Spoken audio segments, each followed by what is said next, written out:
Now to other stories we're following tonight. Let's get you up to speed. Most wanted.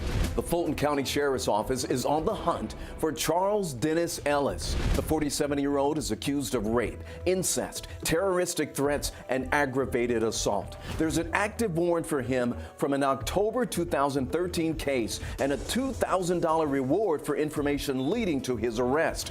Authorities say Ellis is considered armed and dangerous, so if you spot him, call 911 immediately. Keeping his job.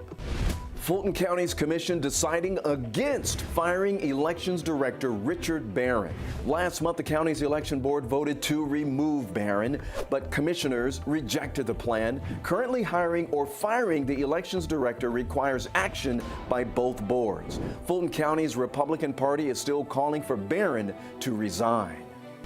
Cemetery vandalized.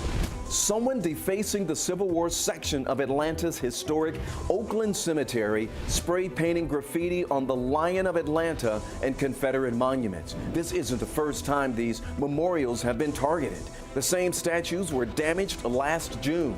The vandals still haven't been caught.